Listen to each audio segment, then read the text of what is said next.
What's up, everybody? Welcome back to Double O Dialogues. I'm Leo. And I'm Levi. We're so glad you've joined us for today's episode. Today, we're diving into a really important and complex topic, stereotypes. These are those quick, simple ideas people have about others without really getting to know them. Yeah, stereotypes shape how we see people and can influence how people see themselves. They're everywhere in society and often cause misunderstanding and hurt. So we decided to break down two big types of stereotypes. Gender roles, which Levi will unpack, and judging people by their appearance, which I will be talking about. Ready to get into it? Absolutely. Let's start with gender roles.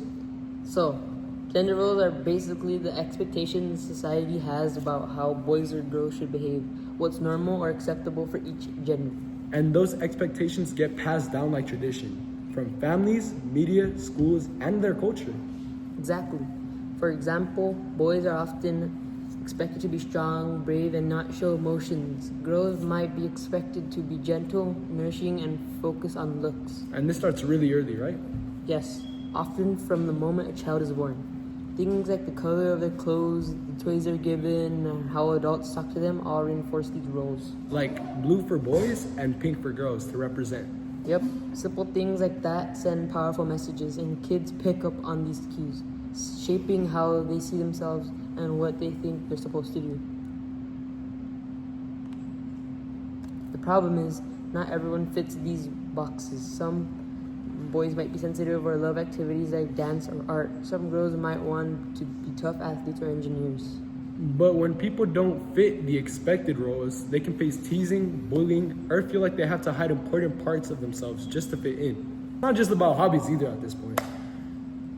Right. Think about careers. A lot of men don't go into nursing or teaching because they're seen as a women's job. A few women go into STEM fields because they're viewed for boys. So these stereotypes don't just hurt feelings, they limit real opportunities and don't allow people to do what they love to do, which is very sad. Exactly. And that can affect confidence and mental health too. Feeling like you don't belong or can't be yourself is really hard.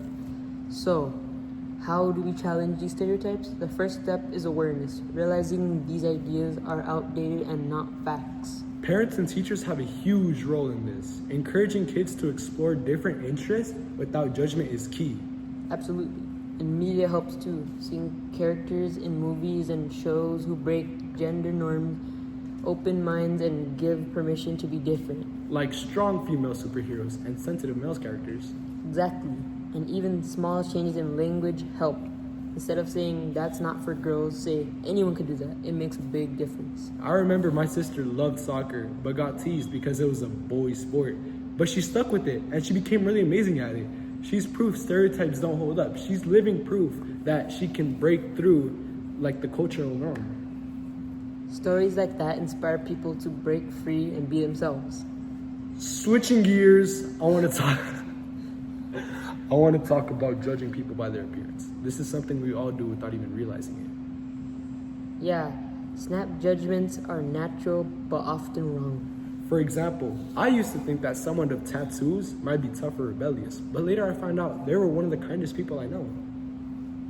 Or someone who dresses in bright, unconventional clothes might be labeled weird, but they're just expressing themselves. And it's not just style, it can be hairstyles, body size, and even the way somebody talks.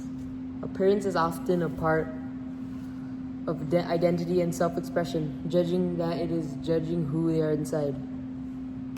In high school, there was a quiet kid who always wore black and kept to himself.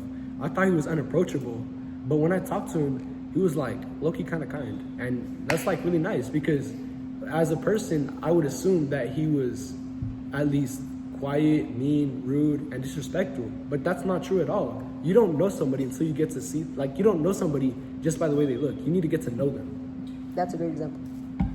When we look beyond appearance and take time to get to know someone, stereotypes fall apart. Judging quickly can stop us from making real connections and missing out on the richness in people's stories and what they're trying to convey to us. And it can hurt people's confidence, making them feel isolated or misunderstood in many ways.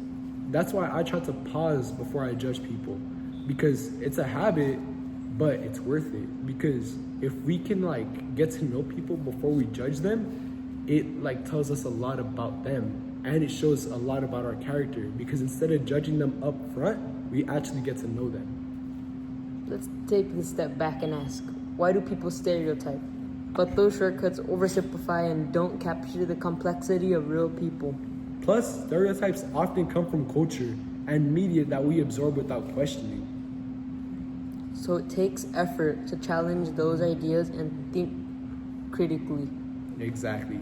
He is so right, guys. What can we do every day to challenge stereotypes? Slow down and get to know people personally instead of making snap judgments. Listen to others' experiences and perspectives. Call out stereotypes when you hear them. Gently say, not everybody fits that. Because you don't really you can't say this about one person without calling out the whole, the group of people that they're associated with. That's a good point. And be a role model by breaking stereotypes yourself. Do what you love regardless of expectations. Encourage open conversations like this one to raise awareness about stereotypes and judging people before you get to know them. So listeners, here are some questions to think about. What stereotypes have you noticed in your life? Have you ever felt pressured to fit a stereotype? How do you react when you catch yourself judging someone quickly? What's one way you can challenge stereotypes this week? We'd love to hear your answers. Drop us a message or comment and keep the conversation going. To sum up, stereotypes about gender roles and appearance limit people and stop us from seeing their true selves. The best way to fight them? Be curious, listen, and celebrate what makes everybody unique and different, because that's what's beautiful about this world, that we're not all the same. Thanks so much for spending time with us today on Double L Dialogues. If you liked this episode, please follow and share and send your thoughts. Remember, breaking stereotypes starts with each of us. Be kind, curious, and keep those dialogues going. Until next time, take care and keep an open mind.